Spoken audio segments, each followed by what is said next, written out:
Nearly 2 years. That's how long tens of thousands of people died, not from swords, but from hunger, disease, and sheer desperation. They were trapped between two hostile armies, an impenetrable wall ahead and a massive force closing in from behind. This is the siege where the Besiegers were also besieged, a deadly paradox that lasted 2 summers, 2 winters, with neither side willing to retreat. And this is the story of Richard the Lionheart and Saladin, 2 legendary commanders who fought for 2 years but never once met face to face. The Siege of Acre, 1189 to 1191. One of the bloodiest battles of the Middle Ages. Acre was a port city on the Mediterranean coast, the gateway to the Holy Land, where ships carrying soldiers and supplies from Europe would land. Whoever controlled Acre controlled the supply lines. Whoever lost Acre would be isolated and slowly die in the deserts of the Middle East. So when Saladin captured this city in 1187, he cut off the lifeline of the entire kingdom of Jerusalem. The remaining Crusaders were backed into a corner, losing Jerusalem, losing Acre, losing nearly everything they had conquered in 100 years. Only the city of Tyre held out, a final fortress on the coast, where survivors gathered and waited for reinforcements from Europe. Europe was in shock. News of Jerusalem's fall spread across the continent, and Pope Gregory VIII called for a new crusade. 3 of the most powerful kings set out: Frederick Barbarossa of Germany, Philip of France, and Richard of England, each bringing tens of thousands of troops. Saladin was at the peak of his power. He controlled Egypt, Syria, and now Jerusalem. His army was massive and battle-hardened. The Muslim world was united. The Christian world was burning with rage. The greatest confrontation of the century was about to begin. But why was Acre so important? To understand, we need to go back 4 years, to a disaster called Hattin. On July 4, 1187, the army of the Kingdom of Jerusalem was marching through the desert, unaware they were walking into a trap. Saladin was the one who set the trap. He was born in Tikrit, in what is now Iraq, into a Kurdish family with a military background. From a commander under Nur ad-Din, he rose to the pinnacle of power, becoming Sultan of both Egypt and Syria.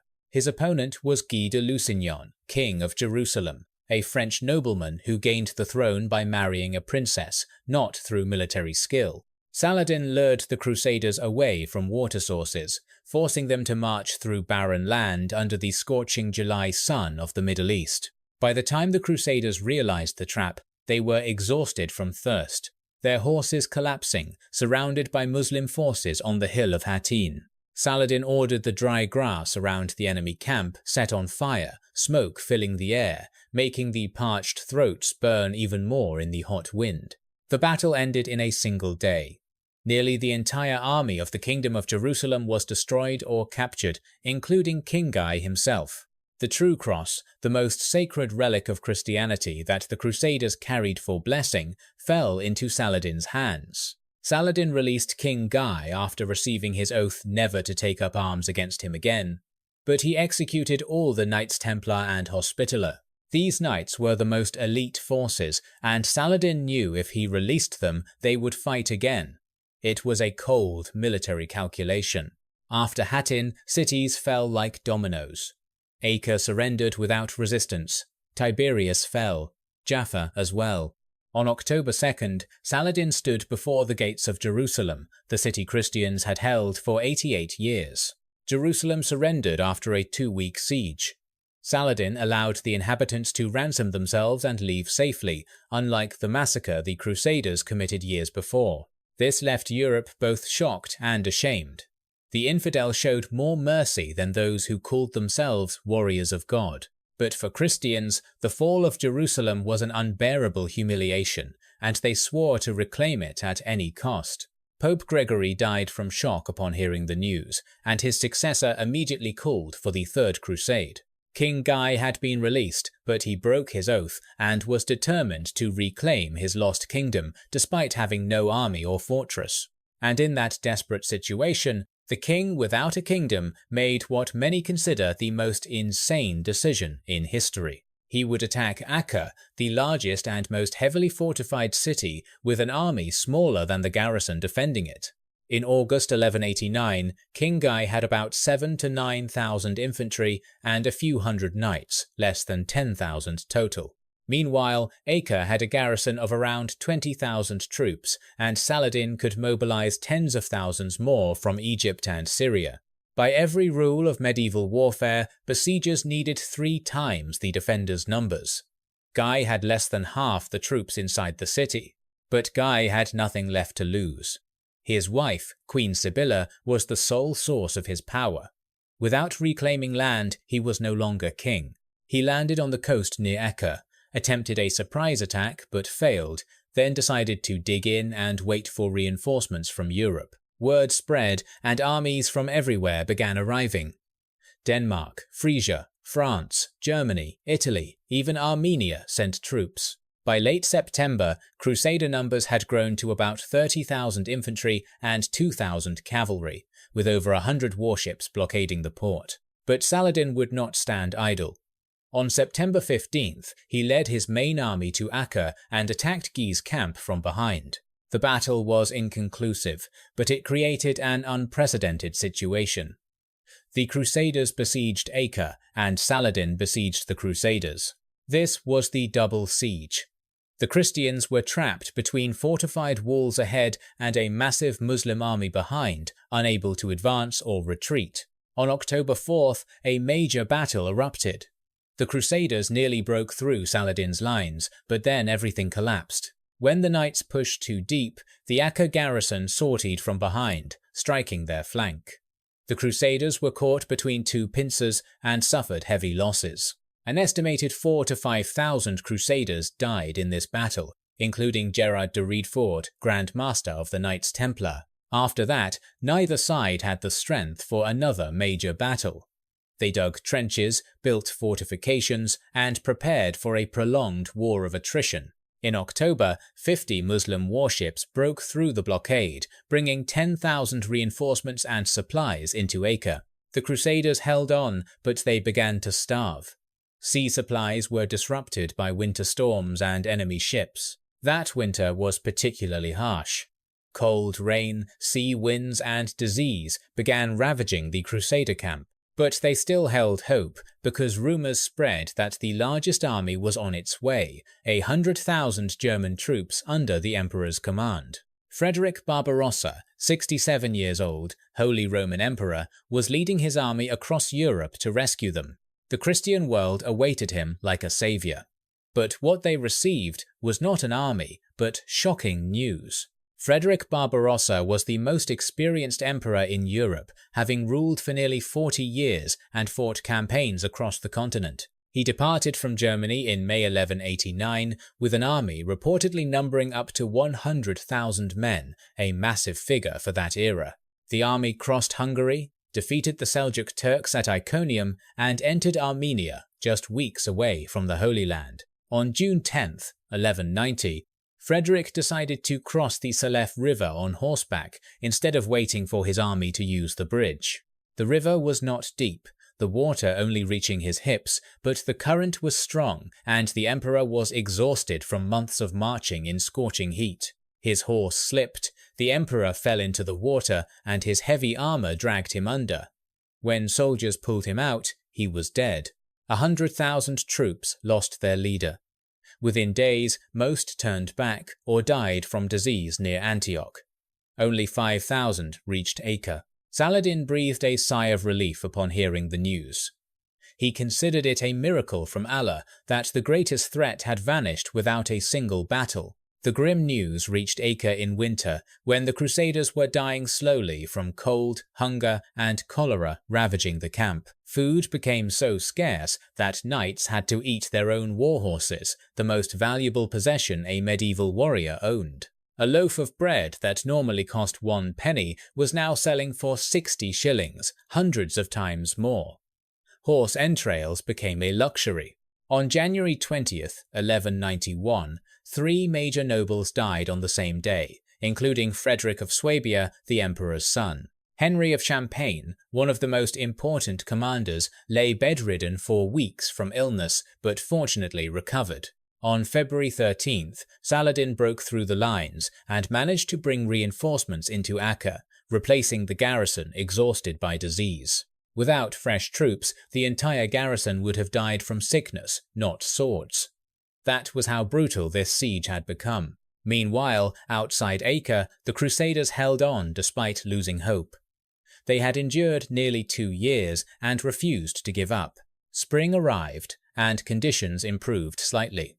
Supply ships began getting through, bringing food and news from Europe. King Philip of France had reached Sicily and was preparing to cross the sea. King Richard of England was conquering Cyprus on his way. Both sides knew that the arrival of the two kings would decide everything. Whoever came first, whoever was stronger, would win. In April, Philip's banners appeared offshore. In June, the horizon filled with the sails of Richard the Lionheart. And then, on June 8th, 1191, the English fleet arrived with hundreds of ships loaded with soldiers, supplies, and siege engines. The siege was about to enter its final phase, and it would end in a way no one could have imagined. Richard, the First of England, called the Lionheart, was not just a king, but the greatest warrior of his generation. Tall, with reddish-gold hair, he had been trained to fight from childhood and commanded armies from age 16 during rebellions in France. Before reaching Acre, he stopped at Cyprus and conquered it in just a few weeks, an unexpected prize that would prove valuable for 400 years. King Philip of France had arrived at Acre nearly 2 months earlier, on April 20th, and began building siege engines to breach the walls. When Richard landed with a fleet of over 200 ships and about 17,000 troops, the balance of power shifted entirely in the Crusaders' favour. Surprisingly, Richard fell seriously ill upon arrival, possibly scurvy from vitamin deficiency during the long sea voyage. But he did not stay idle in his tent. He had soldiers carry him on a stretcher to the battlefield and used a crossbow to shoot at enemies on the walls. The image of the sick king still fighting inspired the entire army, and Richard quickly became the soul of the siege. He had 2 massive catapults built, naming them God's Own Catapult and Bad Neighbour, which hurled stones at Acre's walls day and night. Philip had his own machines, and the two kings competed to see who could breach the walls first, a strange race between allies. On July 2nd, Richard's siege engines operated at full capacity, breaking off large sections of stone and creating major breaches. On July 3rd, Crusaders charged into a breach but were repelled. On July 4th, Acre offered to surrender, but Richard rejected the terms. Saladin could not relieve the city. Every time he attacked the Crusader camp from behind, his forces were driven back with heavy losses.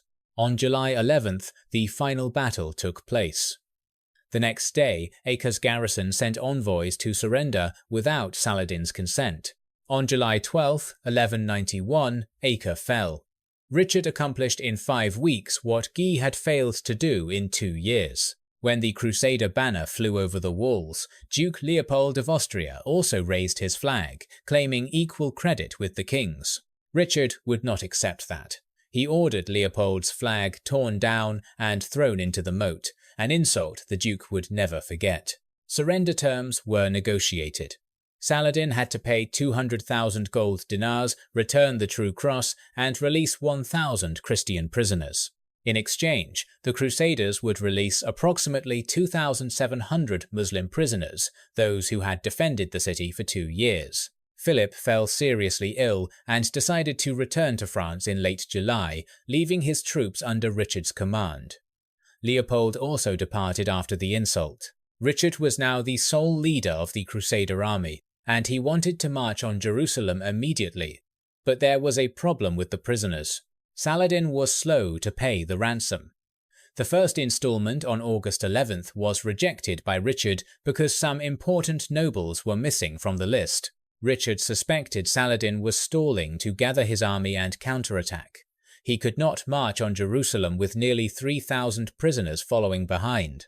On August 20th, 1191, Richard ordered all prisoners taken to the hill of Ayyadieh in full view of Saladin's camp. 2,700 people, men, women, children, were bound and led to the open ground, and before Saladin's eyes, all were beheaded. Saladin's troops charged out to rescue them, but were too late, driven back. Throughout that afternoon, they could only stand and watch the massacre. According to chroniclers, when Saladin received the full account of what happened, he grieved like a mother who had lost her child. Richard the Lionheart, celebrated as a chivalric hero, had just ordered the massacre of nearly 3,000 unarmed people in front of his enemy. Saladin retaliated immediately. He ordered all Christian prisoners in his custody killed, ending any hope of humanitarian exchange. 2 days after the massacre, Richard left Acre and led his army south, with the sea on his right and Saladin's forces shadowing him on his left.